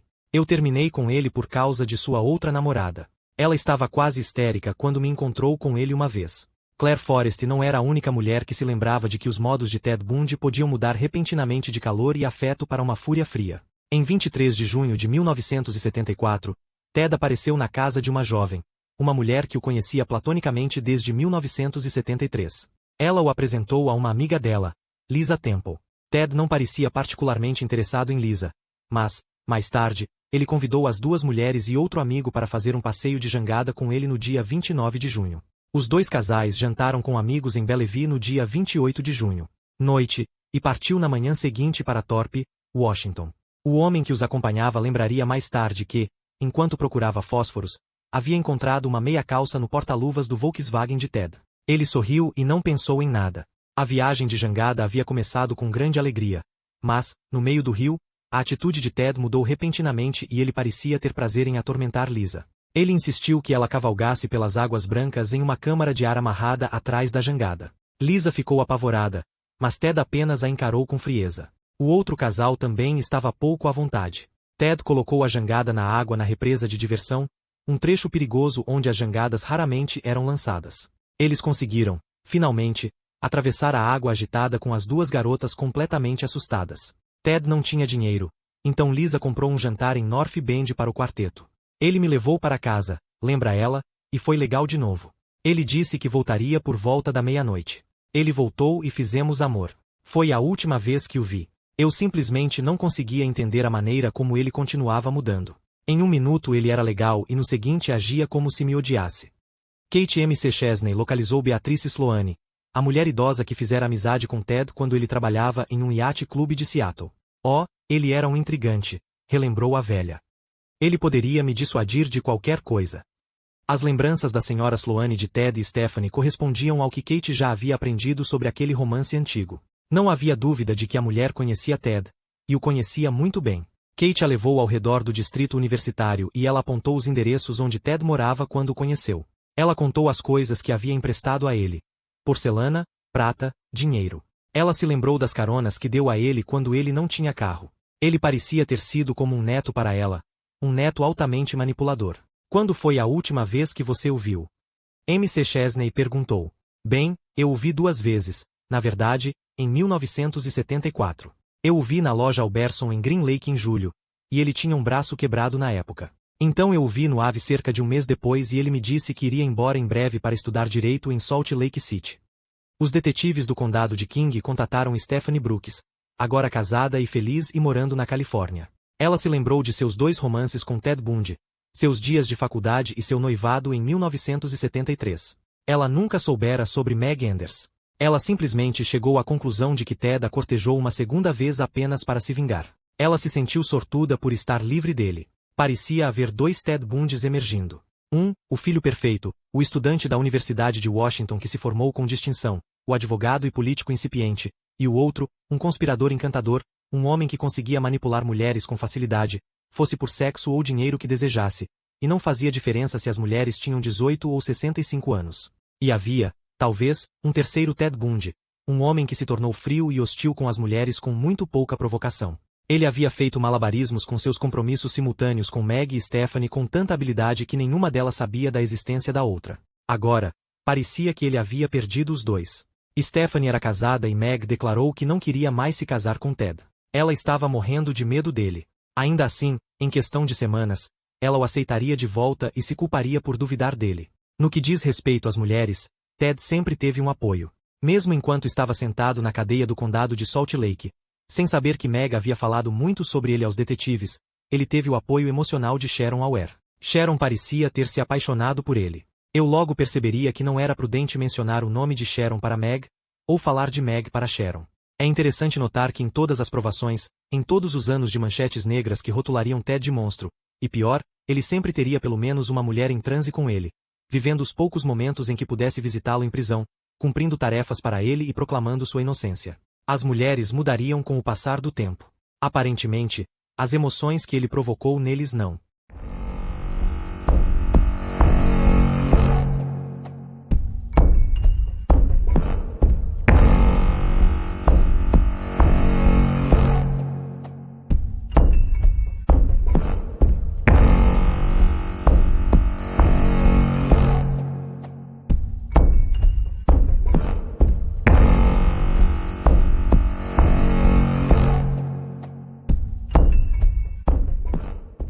Capítulo 19. Ted tinha seus detratores enquanto adoecia na prisão em Salt Lake City durante o outono de 1975, mas também tinha seus leais apoiadores. Um deles era Alan Scott, o primo com quem ele cresceu desde que se mudou para Tacoma quando tinha 4 anos. Scott, ele mesmo um professor de jovens perturbados, insistiu que nunca detectou os menores sinais de comportamento desviante em Ted. Ele, sua irmã Jane e Ted sempre foram próximos, mais próximos do que Ted jamais fora com seus meio-irmãos e irmãs. Seus primos não eram Bundys, e Ted nunca se sentirá realmente parte do clã Bundy. É irônico, então, que Jane e Alan Scott provassem ser outros elos na cadeia de evidências circunstanciais que ligam Ted às garotas desaparecidas de Washington. Eles não serviam como links de boa vontade. Na verdade, eles acreditavam em sua inocência completamente. Eles trabalharam para solicitar fundos para a defesa de Ted, e muitos de seus velhos amigos contribuíram. A doutora Patricia Luneburg, do Departamento de Psicologia da Universidade de Washington, afirmou categoricamente que Ted Bundy não poderia ser um assassino, e disse que não havia absolutamente nenhuma razão para acreditar que ele conheceu Linda Eale, apesar do fato de que eles tinham ambos fizeram psicologia normal, PSYCH. 499, no inverno e na primavera de 1972. Há centenas de alunos, em muitas sessões diferentes de 499, disse ela com desdém. Não há como provar que eles estavam nas mesmas sessões. Luneburg disse que pretendia fazer tudo o que pudesse para apoiar Bundy contra as acusações e insinuações ridículas sobre ele. Mas havia outra ligação entre Bundy e Linda Eale, e essa ligação era por meio de sua prima Jane. Quando Linda morava em MC Mahon Hall, sua colega de quarto era a mulher que mais tarde seria a companheira de quarto de Jane Scott. O detetive Bob Keppel localizou Jane em um barco de pesca no Alasca e a entrevistou em um telefonema para o porto holandês. Jane não foi uma testemunha voluntária. Ela também disse que seu primo era normal, gentil e não o tipo de menino ou homem que mataria. Ela o vira, disse ela, 3 ou 4 vezes durante a primeira metade de 1974. Jane Canhestra Linda Healy. Ela não conseguia se lembrar se Ted tinha. Sim, houve algumas festas ao longo dos anos, mas ela não sabia ao certo se Ted já havia comparecido às mesmas festas que Linda. Você já falou sobre o desaparecimento de Linda para Ted? Keppel perguntou. Sim, ela disse relutantemente. Mas não consigo me lembrar de nada específico. Acabamos de conversar sobre como foi terrível. Alan Scott foi ainda menos cooperativo, uma posição compreensível. Alan morou na casa de Freda Rogers de setembro de 1971 a fevereiro de 1972. Ele e Ted mantiveram contato próximo, e Alan conversou com Ted dias após o desaparecimento de Roberta Parks, Brenda Ball, Georgian Hawkins, Denise Naslund e Janice Ott. Ele estava relaxado, feliz, animado por ir para a faculdade de Direito em Utah e ansioso para se casar com Meg. Scott não acrescentou que um homem que sequestrou e matou mulheres jovens não poderia ter agido com tanta calma, mas essa era sua implicação. Scott tinha ido velejar com seu primo no Lago Washington, e eles costumavam fazer caminhadas juntos. Onde? Keppel Pergunto. Na área do Carbonado. E fora da Highway 18, perto de North Bend. Taylor Mountain, o local de descanso de 4 crânios das vítimas de Washington, ficava perto da rodovia 18, perto de North Bend. Keppel disse baixinho, quando você foi até lá? Julho de 1972 até o verão de 1973. Scott não queria mostrar aos detetives do condado de King exatamente onde eles haviam caminhado. Ele estava relutante em incriminar o primo, e no final, seria necessária uma intimação para fazê-lo guiá-los pelas trilhas que se tornaram familiares para Bundy. Em 26 de novembro de 1975, uma intimação foi entregue a Alan Scott e ele acompanhou Bob Keppel até a área onde havia caminhado com Ted. Eles dirigiram em direção a Taylor Mountain, e Scott apontou para campos e bosques acidentados ao longo da Fall City do Vaux Road e da Issaquah Robar Road. Ted conhecia as estradas por aqui, e nós dirigimos em meu carro, olhando para velhas fazendas e celeiros. Havia um lugar com uma grande ponte para pedestres ao longo da Fall City Preston Road. Foi a única vez que realmente saímos e caminhamos. Ele apontou para a estrada, 3/4 de milha ao norte de Preston. Caminhamos cerca de 2 horas subindo a encosta. A área ficava a apenas alguns quilômetros da Taylor Mountain. Aparentemente, a região entre Issaquah e North Bend tinha sido um dos lugares favoritos de Ted. Ele levou Claire Forrest e Meg até lá. Mencionou isso para sua amiga idosa e levou sua prima até lá. Ele tinha ido ao Parque Estadual do Lago Sammamish, sozinho, apenas uma semana antes de 14 de julho. Foi apenas uma coincidência ou foi significativo para a investigação? Ao contrário do que relatórios publicados, não foram algumas identificações de testemunhas oculares de Ted Bundy. Uma testemunha foi contaminada, porém, pelo zelo de uma repórter. Quando Ted foi preso no caso de sequestro de Darronch, o repórter de televisão correu para a casa de uma das mulheres que havia sido abordada pelo estranho no Lago Sammamish em 14 de julho. A apresentadora estendeu uma foto de Ted Bundy e perguntou: "É este o homem que lhe pediu para ajudá-lo?" A mulher não conseguiu identificá-lo.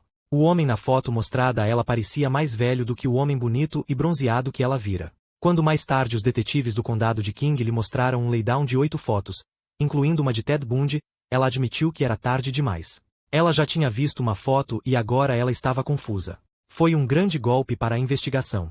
A pressa dilacerante da mídia para mostrar Ted ao público continuou a atrapalhar a investigação. 2 outras mulheres que viram Ted no parque o reconheceram imediatamente, mas o reconheceram pelas fotos que viram no jornal e na televisão. Eles estavam convencidos de que Ted Bundy e o outro Ted eram o mesmo, mas qualquer advogado de defesa argumentaria que eles foram inconscientemente influenciados ao ver a foto de Ted na mídia. Uma testemunha que estava presente no Lago Sammamish em 14 de julho estava fora do estado quando a notícia da prisão em Utah foi divulgada, e ele não tinha visto nenhuma foto de Ted, mas escolheu uma foto de Ted Bundy em um banco de rosto. Sem hesitação. O mesmo fez o filho do promotor público de Oregon, que estava em Ellensburg em 17 de abril quando Susan Rancourt desapareceu. Ele tinha 70% de certeza, longe de ser tão valioso no tribunal quanto 100% teria sido. Eu dirigi de volta para Seattle de Ellensburg tarde naquela noite, ele lembrou. Quando eu estava a cerca de 16 quilômetros a leste de Issaquah, notei um pequeno carro estrangeiro estacionado em uma estrada secundária. As luzes traseiras eram pequenas e redondas, como as de um VW. O local que ele mencionou ficava perto da montanha Taylor. Outro pequeno link, para um escritor de ficção, teria sido o suficiente. Para uma investigação criminal real, era uma prova circunstancial. Bloco após bloco empilhados até que não houvesse dúvida nas mentes dos detetives de Washington de que Theodore Robert Bundy era o Ted que eles procuraram por tanto tempo. Mas o suficiente para acusar? Não. Eles não tinham nem um único cabelo, um botão ou um brinco. Nada que prendesse Ted Bundy firmemente a qualquer uma das vítimas. Nenhum promotor em sã consciência o tocaria.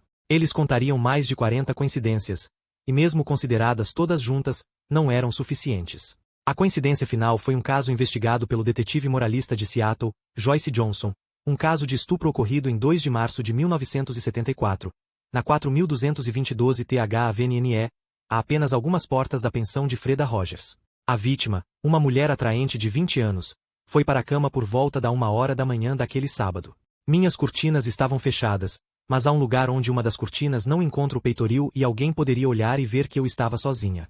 Cerca de 3/4 do tempo, Tenho alguém comigo.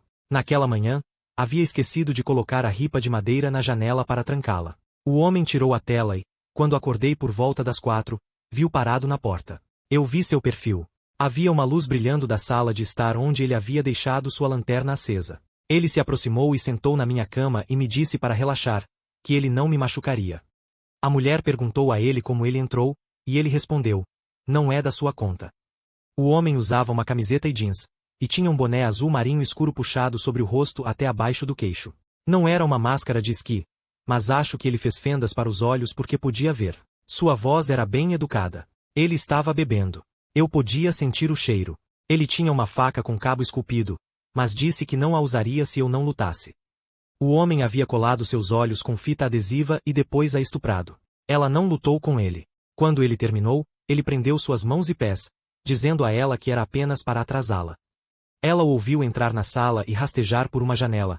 Depois ouviu o som de passos correndo em direção ao beco. Ela não ouviu nenhum carro. Ela disse ao detetive Johnson. Ele era tão calmo e seguro de si. Acho que ele já fez isso antes. Os detetives da polícia de Seattle e o capitão Nick McKee e seus detetives, Bob Keppel, Roger Dunn, Kate M. C. Chesney, estavam convencidos de que haviam encontrado Ted. Eles listaram as ligações com os casos de meninas desaparecidas. Ted Bundy combinava com a descrição física, tanto que 4 pessoas o conectaram ao desenho composto do homem visto no lago San Mami. Ele costumava usar roupas brancas de tênis. Ele morou a menos de 1 quilômetro de Linda em Eale, Georgian Hawkins e Johnny Lench. Ele dirigia um Volkswagen castanho claro. Ele frequentemente afetava o sotaque britânico. Ele jogava raquetebol. Ele tinha uma faca, um cutelo, uma chave inglesa, um pé de cabra, uma machadinha, muletas, gesso, luvas cirúrgicas e roupas femininas inexplicáveis em sua posse. Seu paradeiro nos dias vitais não pôde ser contabilizado. Ele havia faltado ao trabalho 3 dias antes e 2 dias depois dos desaparecimentos do lago San Mami. Ele viajava regularmente pela I-5 entre Seattle e Olympia. Ele tinha um amigo no Evergreen State Campus e costumava ficar com ele. Ele tinha um amigo em Ellensburg. Um amigo que se lembra da visita de Ted na primavera de 1974. Ele tinha meia calça no porta-luvas de seu carro. Seu primo conhecia Linda Eale. Ele tinha feito as mesmas aulas que Linda tinha. Ele foi visto no Parque Estadual do Lago San Mami uma semana antes de Janice e Denise desaparecerem. Ele havia caminhado na área de Taylor Mountain. Ele gostava de se esgueirar atrás das mulheres. Ele gostava de assustar as mulheres. Ele preferia mulheres com longos cabelos escuros, repartidos ao meio. Ele tentou sufocar pelo menos 2 mulheres enquanto fazia amor com elas. Ele frequentava a taverna de Dante, a taverna que Linda tinha ido na noite em que ela desapareceu. Suas maneiras com as mulheres podem mudar em um instante, de ternura para hostilidade. Ele costumava usar um bigode falso. Gostava de velejar, tinha veleiros alugados. Nos casos do Colorado, seus cartões de crédito foram usados nas mesmas áreas e cidades, nos mesmos dias em que as mulheres desapareceram. Ele mentiu e ele roubou. Ele parecia fascinado com a escravidão e a sodomia. Ele foi preso com uma máscara de esqui, máscara de meia calça, algemas, luvas, sacos de lixo, tiras de tecido e um pé de cabra em sua posse. Ele relatou o desaparecimento de suas placas em Utah, mas as manteve e as usou de forma intercambiável com as novas placas emitidas para ele. Seu tipo de sangue era o tipo encontrado no casaco da vítima de sequestro Carol Darronch.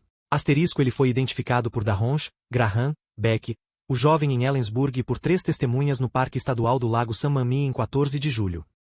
Ele foi visto por sua velha benfeitora em julho de 1974 com o braço engessado. Durante 1974 ele dormia durante os dias e ia para algum lugar, tarde da noite. Uma mulher foi estuprada por um homem que respondeu à sua descrição a apenas 3 portas da pensão dos Rogers. Um de seus amigos do ensino médio conhecia a família de Georgian Hawkins. Ele era inteligente, charmoso e conseguia se aproximar de mulheres com facilidade e sucesso. Costumava usar calças de veludo cotelê, o padrão com nervuras no sangue da cama de Linda Eale.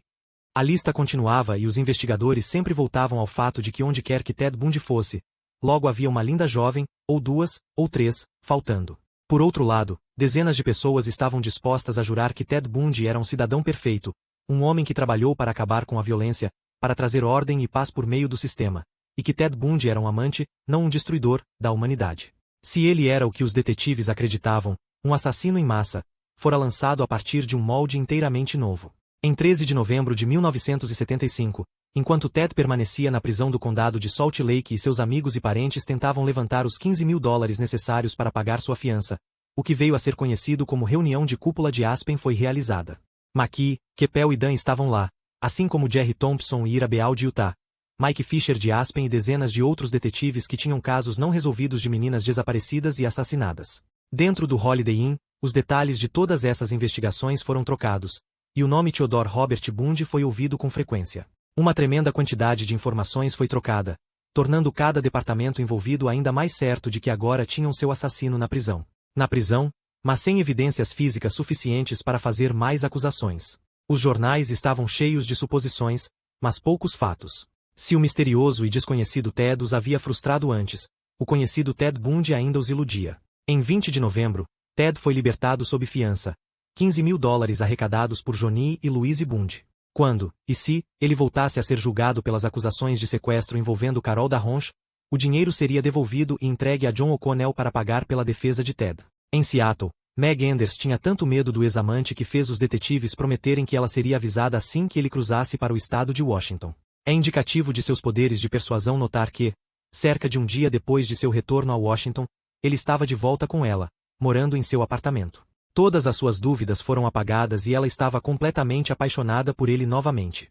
Ela não negou relatórios publicados de que eles estavam noivos para se casar. Ela se repreendeu por tê-lo traído e iria, por anos, apoiá-lo. Ted estava livre, mas não verdadeiramente livre. Aonde quer que fosse, ele estava sob vigilância constante por policiais recrutados nos departamentos de polícia de King County e Seattle. McKee me explicou: não podemos acusá-lo, mas não podemos arriscar perdê-lo de vista. Se alguma coisa acontecer enquanto ele estiver aqui, se outra garota desaparecer, haverá um inferno a pagar. E assim, desde o momento em que o avião de Ted pousou no aeroporto de Seattle-Tacoma, ele foi seguido. Ele parecia, a princípio, ignorar os carros tênis que o seguiam enquanto ele passava seus dias com Meg e sua filha, ou ficava no apartamento de um amigo. Eu não sabia se teria notícias de Ted quando ele estava em Seattle, mas vários detetives me chamaram de lado e disseram: se ele ligar para você, não queremos que você vá a lugar nenhum sozinha com ele, a menos que você nos diga onde você vai chegar primeiro. Oh, vamos lá, eu disse. Não tenho medo do Ted. Além disso, você está seguindo ele para todo lado de qualquer maneira. Se eu estiver com ele, você me verá. Basta ter cuidado, advertiu um detetive de homicídios de Seattle. Talvez seja melhor sabermos onde encontrar seus registros dentários, caso precisemos identificá-lo. Eu ri, mas as palavras foram chocantes. O humor negro que cercaria Ted Bundy para sempre havia começado.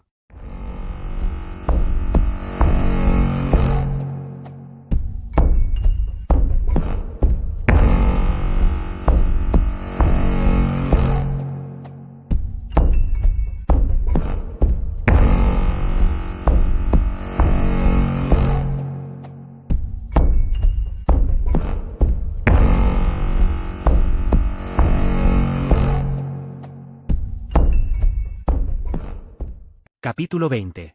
Ted me ligou logo após o dia de ação de graças, e combinamos de nos encontrar para almoçar na Brasserie Pittsburgh, um restaurante francês no porão de um antigo prédio na Pioneer Square, um restaurante a apenas 2 quarteirões da sede da polícia de Seattle e King County. Eu não o via há 2 anos, mas ele quase não mudou, exceto que sua barba estava mais cheia. Ele talvez estivesse um pouco mais magro, pensei, enquanto caminhava em minha direção no meio da chuva, sorrindo. Ele usava calça de veludo cotelê e um suéter bege e marrom. Foi estranho. Sua foto tinha estado na primeira página dos jornais de Seattle com tanta frequência que ele deveria ser facilmente reconhecível. Mas ninguém sequer olhou para ele enquanto passamos 3 horas juntos. Com todos os avistamentos do fantasma Ted, ninguém percebeu esse Ted real. Ficamos na fila, pedimos o prato do dia e uma garrafa de Chablis, e eu paguei. Quando tudo isso acabar, ele prometeu: vou levar lá para almoçar. Levamos nossos pratos para a sala dos fundos e nos sentamos em uma das velhas mesas que estavam cobertas com papel toalha. Foi bom vê-lo, bom saber que ele estava fora da prisão que tanto odiava. Foi quase como se nada tivesse acontecido. Eu sabia que ele era o principal suspeito, mas isso era tudo que eu sabia na época. Eu não tinha nenhum conhecimento além das poucas insinuações que li nos jornais. Agora, não parecia que nenhuma das acusações seria possível. Eu não sabia que Meg havia contado tanto aos detetives e não sabia um único detalhe das investigações diurnas e noturnas que aconteciam desde agosto. Eu estava um pouco nervoso e olhei em volta, meio que esperando ver vários detetives que eu reconheceria sentados em outras mesas. Na verdade, almocei com Nick McKee e o Dr. Berberich no mesmo restaurante algumas semanas antes, e a Brasserie Pittsburgh era um restaurante popular para detetives. A comida era excelente e era uma localização conveniente. Eu não ficaria surpreso em ver McKee aqui, eu disse a Ted. Ele come aqui cerca de 3 dias por semana. Ele quer falar com você. Talvez você deva fazer isso. Ele não é um cara mau. Não tenho nada para falar com ele. Tenho certeza que ele é um cara legal, mas não há motivo para nosso encontro. Se estivessem alertas, poderiam ter me visto ontem. Eu andei direto pelo primeiro andar do tribunal, bem perto de seus escritórios, e ninguém me viu. A vigilância havia se tornado um jogo para ele. Ele encontrou os homens que o seguiam desajeitados e desajeitados, e estava deliciando-se em perdê-los. Algumas curvas em becos, em algumas esquinas, e eles não podem me encontrar. Ou às vezes, eu volto e falo com eles, e isso realmente os confunde. O que eles esperam? Não tenho nada a esconder. Ele tinha um orgulho especial por ter perdido Roger Dunn na biblioteca da Universidade de Washington. Entrei pela porta da frente do banheiro masculino e saí pelos fundos. Ele não sabia que havia outra porta. Pelo que sei, ele ainda está lá fora, esperando que eu saia. Ele não gostou, entretanto, da atitude prevalecente sobre sua culpa nas mentes do público. Ele estava particularmente irritado porque havia planejado uma tarde de diversão para a filha de 12 anos de Meg e a melhor amiga da garota. A mãe dela nem mesmo deixava o filho ir comigo a uma barraca de hambúrguer. É ridículo. O que ela pensou que eu faria? Atacar a filha dela? Sim, pensei comigo mesmo, provavelmente sim. Certamente não havia decidido sobre a culpa de Ted naquela reunião de outono de 1975. Mas não teria apostado a segurança de minhas filhas em meus próprios sentimentos. A postura de Ted era a de um homem inocente. Ele ficou ferido com as acusações e acabará de passar 8 semanas na prisão. Tentei me colocar no lugar dele, entender sua indignação. E ainda assim, eu estava consumido pela curiosidade. Mas não havia como eu perguntar imediatamente: Ted, você fez isso? Você fez alguma coisa? Não existem regras de etiqueta social para questionar um velho amigo acusado de crimes tão horríveis. Ele continuou a rejeitar as acusações de Utah como se elas não fossem mais importantes do que um pequeno mal-entendido. Ele estava extremamente confiante de que venceria no tribunal no caso da Ronch. As acusações de ferramentas de roubo eram ridículas demais para serem discutidas. As coisas estavam bem com Meg. Se ao menos a polícia os deixasse em paz e permitisse que eles desfrutassem deste tempo juntos. Ela era uma mulher maravilhosa, solidária e sensível. Bebemos vinho, pedimos outra garrafa e vimos a chuva escorrer pelas janelas do restaurante no subsolo que ficavam ao nível da calçada, de modo que só podíamos ver a parte inferior das pernas e os pés de quem passava do lado de fora. Ele raramente encontrou meus olhos. Em vez disso, ele se sentou de lado em sua cadeira, seu olhar fixo na parede oposta. Brinquei com o cravo vermelho fresco no vaso entre nós e fumei muitos cigarros, assim como ele. Eu ofereci a ele um pouco do meu pacote quando o dele acabou. As mesas ao nosso redor estavam desocupadas, e finalmente, éramos as únicas pessoas que restaram na sala. Como eu poderia expressar isso? Eu tive que perguntar algo. Eu estudei o perfil de Ted. Ele parecia tão jovem como nunca, e de alguma forma, mais vulnerável. Ted, you disse finalmente. Você estava ciente de todas as meninas aqui que estavam desaparecidas no ano passado? Você leu sobre isso nos jornais? Houve uma longa pausa. Finalmente, ele disse: esse é o tipo de pergunta que me incomoda. ¿Incomoda como? Eu não pude ler seu rosto. Ele ainda olhou para longe de mim. Ele achou que eu o estava acusando? Eu estava? Ou ele achou tudo um tédio mortal? Não, ele continuou. Eu estava tão ocupado indo para a faculdade de Direito na UPS que não tive tempo de ler os jornais. Eu nem estava ciente disso. Não leio esse tipo de notícia. Por que ele não olhou para mim? Não conheço nenhum dos detalhes, disse ele. Apenas coisas que meu advogado está verificando. Claro que ele estava mentindo para mim. Ele havia sido provocado por muitas pessoas sobre sua semelhança com o Ted do parque. Sua própria prima, Jane Scott, havia conversado com ele sobre sua amiga, Linda Eale. Caroline Bon Anderson havia brincado com ele incessantemente em seus escritórios no departamento de serviços de emergência. Mesmo que ele não tivesse nenhum conhecimento pessoal ou culpa nos casos, ele sabia sobre eles. Ele simplesmente não queria falar sobre eles. Ele não estava com raiva de mim por perguntar. Ele só não queria discutir isso. Conversamos sobre outras coisas, velhos amigos e os dias da Crisis Clinic, e prometemos nos encontrar novamente antes que ele tivesse que voltar a Utah para ser julgado. Quando ficamos do lado de fora na chuva, Ted estendeu a mão impulsivamente e me abraçou. Em seguida, ele saiu correndo pela primeira avenida, respondendo, entrarei em contato. Enquanto subia a colina em direção ao meu carro, senti as mesmas emoções que me dilaceravam tantas vezes. Olhando para o homem, ouvindo o homem, não pude acreditar que ele era culpado. Ouvindo os detetives, de quem também gostava e confiava, não conseguia acreditar que não fosse. Tive a vantagem distinta de não me sentir fisicamente atraído por Ted. Quaisquer sentimentos ternos que eu tivesse por ele eram os de uma irmã por um irmão mais novo, talvez mais convincentes porque eu havia perdido meu irmão mais novo. Não vi Ted novamente até sábado, 17 de janeiro de 1976. Meu ex-marido morreu, de repente, mas não inesperadamente, em 5 de dezembro, e mais uma vez, a preocupação familiar bloqueou os pensamentos sobre Ted de minha mente. Falei com ele ao telefone 1 ou 2 vezes em dezembro e ele estava de pé, confiante, ansioso para a batalha judicial que estava por vir. Quando ele ligou e me pediu para encontrá-lo em 17 de janeiro, fiquei surpreso ao ouvi-lo. Ele disse que de repente queria me ver, que iria embora em breve para voltar a Salt Lake City para ser julgado, e perguntou se eu me importaria de dirigir até o distrito de Magnolia, em Seattle, para encontrá-lo em uma taverna. Enquanto dirigia os 45 quilômetros, percebi que ninguém sabia que eu encontraria Ted. Eu também sabia de alguma forma que ele havia perdido sua sempre presente equipe de vigilância. Quando ele subiu para me encontrar um pouco depois do meio-dia na taverna que era um bebedouro popular para os soldados da vizinha Fort Lawton, olhei para cima e para baixo na rua em busca dos carros tênis que há muito aprenderá a reconhecer. Não havia nenhum. Ele sorriu. Eu os perdi. Eles não são tão inteligentes quanto pensam que são. Encontramos uma mesa do outro lado da taverna, onde os soldados gritavam. Eu tinha um pacote debaixo do braço, uma dúzia de exemplares de revistas com minhas histórias neles que peguei no correio. Não foi até que Ted olhou para ele várias vezes que percebi que ele suspeitava que eu pudesse ter um gravador. Eu rasguei o pacote e entreguei a ele uma revista. Ele pareceu relaxar. Conversamos por 5 horas. Minha memória daquela longa conversa é apenas isso. É indicativo de minha crença naquela época em sua inocência que eu não me preocupei em fazer anotações quando cheguei em casa. Em muitos aspectos, foi uma reunião muito mais descontraída do que o almoço anterior. Mais uma vez, bebemos vinho branco, tanto vinho branco para Ted, pelo menos, que no final da tarde ele estava vacilante. Por causa do vinho, ou talvez porque havíamos superado nosso primeiro encontro desde sua prisão, Ted parecia menos nervoso do que antes. Considerando as voltas que nossa conversa tomou, isso foi notável, mas eu me senti capaz de trazer à tona coisas que bem poderiam tê-lo irritado. O barulho do outro lado da taverna parecia distante.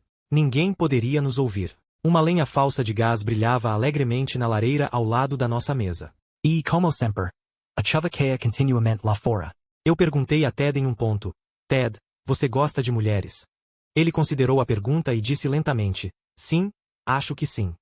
Você parece se importar com sua mãe. Acho que tudo remonta a isso. Lembre-se, quando você me contou como descobriu com certeza que era ilegítimo, e eu lembrei que sua mãe sempre o manteve com ela, não importa o quão difícil possa ter sido para ela. Ele assentiu. Sim, ela fez. Lembro-me de quando falamos sobre isso. Ele ofereceu informações.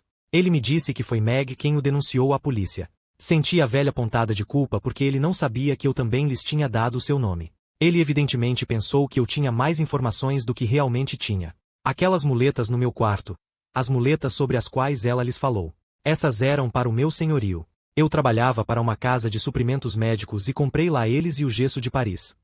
Eu não mostrei, mas fiquei surpreso. Eu não tinha ouvido falar das muletas ou do gesso de Paris e certamente não sabia que Meg havia procurado a polícia. Ted parecia não ter nenhum rancor em relação a Meg, que o tinha metido em tantos problemas quanto um homem pode estar. Sua postura branda e misericordiosa parecia inadequada. Eu me perguntei o que Meg havia contado aos detetives sobre ele. Eu me perguntei como ele poderia perdoá-la tão facilmente. Aqui estava ele me dizendo que a amava mais do que nunca e, ainda assim, se não fosse por Meg, ele não estaria voltando para Utah em alguns dias para ser julgado por sequestro. O máximo que ele teria que se preocupar seriam as acusações de evasão de um oficial e posse de ferramentas de roubo. Eu teria pensado que a maioria dos homens desprezaria uma mulher que tivesse feito isso com eles, mas Ted falou dos momentos maravilhosos que passaram juntos enquanto ele estava em casa durante o Natal, e de sua proximidade, embora fossem constantemente seguidos pela polícia. Era muito misterioso para mim até mesmo questioná-lo sobre. Era algo sobre o qual eu teria que refletir. Concordei com a cabeça quando ele me pediu para cuidar de Meg, para ver se ela tinha alguém com quem conversar. Ela é tímida. Você liga para ela. certo? Fale com ela. Ted ainda estava confiante. Parecia que o julgamento em Salt Lake City era mais um desafio do que uma ameaça. Ele era como um atleta prestes a entrar nas Olimpíadas. Ele iria mostrar a eles. A certa altura, durante aquela longa tarde, me levantei para ir ao banheiro feminino. Passei por mesas cheias de soldados meio bêbados e passei por uma dúzia de pessoas que pareciam não reconhecer Ted como o infame Ted Bundy. Enquanto eu voltava para nossa mesa, de repente, alguém estava atrás de mim, suas mãos segurando levemente minha cintura. Eu pulei e então ouvi uma risada. Ted veio por trás de mim, tão silenciosamente que eu nem percebi que ele havia deixado a mesa. Mais tarde, descobri que Ted gostava de espreitar as mulheres, de acordo com Meg Lynn Banks, que gostava de saltar sobre elas por trás dos arbustos e ouvi-las gritar. E me lembrei de como ele me assustou naquele dia na taverna. À medida que a tarde se alongava e escurecia lá fora, com a escuridão impenetrável de uma noite de janeiro em Seattle, decidi contar a Ted onde eu estava. Eu escolhi minhas palavras o mais cuidadosamente possível. Provavelmente fui mais honesta com ele sobre meus sentimentos do que jamais seria novamente. Contei a ele sobre minha visita ao psiquiatra e sobre meu dilema em ser justa com ele, enquanto sabia que tinha um contrato de livro sobre a história das meninas desaparecidas.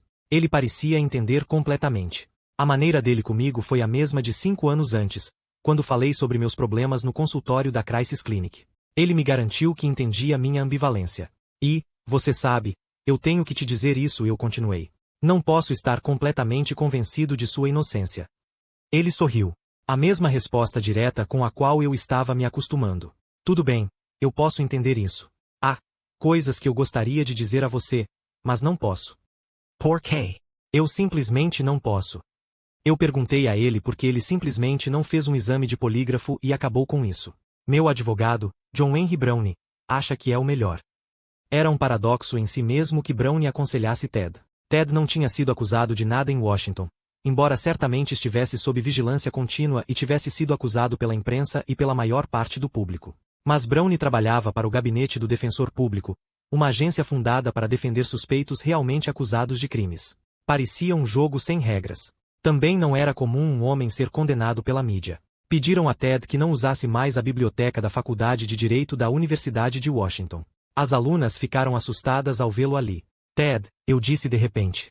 O que você queria quando me ligou de Salt Lake City naquela noite de novembro de 1974? Que noite? Ele parecia confuso. Era 20 de novembro quando estive no hospital. Você conversou com minha mãe. Eu nunca liguei para você então. Eu vi os registros telefônicos do telefone do seu apartamento em Salt Lake City. Você ligou um pouco antes da meia-noite. Ele não parecia chateado, apenas teimosamente resistente. A polícia do condado de King está mentindo para você. Mas eu vi os registros. Eu nunca liguei para você. Eu deixo ir. Talvez ele não se lembrasse. Ted se gabava mais de como havia se tornado inteligente ao perder os homens que o perseguiam, de como os insultava. Eu sei. Billy Balgan disse que você voltou para o carro e perguntou se ele era da máfia ou da polícia. Isso você só queria ter certeza. Quem é ele?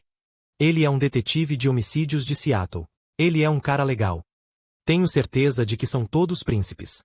Ted havia falado em alguma profundidade com apenas um dos detetives que perseguia seus rastros. John Henry Browne havia lhe dito para não falar com a polícia, que ele não tinha nenhuma obrigação de fazê-lo. Mas Roger Dunn ficou cara a cara com ele, quando Ted estacionou seu carro perto do apartamento de um amigo em 3 de dezembro. Os dois homens, caçadores e caçados, se encararam, e Ted perguntou a Dunn se ele tinha um mandado. Não. Eu só quero falar contigo. Entrei. Vou ver o que posso fazer. Se Dunn esperava qualquer troca voluntária, ele ficou desapontado. Ted imediatamente foi ao telefone e ligou para o escritório de Browne, informando a um assessor que Dunn estava com ele. Antes que Dunn terminasse de ler o aviso de Ted, a Miranda, Browne ligou, pediu para falar com ele e disse-lhe para sair do apartamento o mais rápido possível. Ele não queria que Ted falasse com nenhum oficial do estado de Washington. Ted foi mais compreensivo. Eu realmente gostaria de te ajudar. Eu sei que a pressão da imprensa sobre você é grande. Eu pessoalmente não sinto pressão, mas não vou falar com você agora. Talvez mais tarde, John e eu possamos entrar em contato com você. Gostaríamos de eliminá-lo como suspeito se pudéssemos. Até agora, não fomos capazes de fazer. Eu sei que há coisas que eu sei que você não sabe, mas não tenho liberdade para discuti-las. Roger Dunn tinha ouvido quase o mesmo sentimento que Ted repetia para mim com frequência. Também notou que Ted não encontrava seus olhos. E então a entrevista terminou rapidamente. Ted estendeu a mão e eles tremeram. Eles haviam medido um ao outro. Eles nunca mais se encontrariam.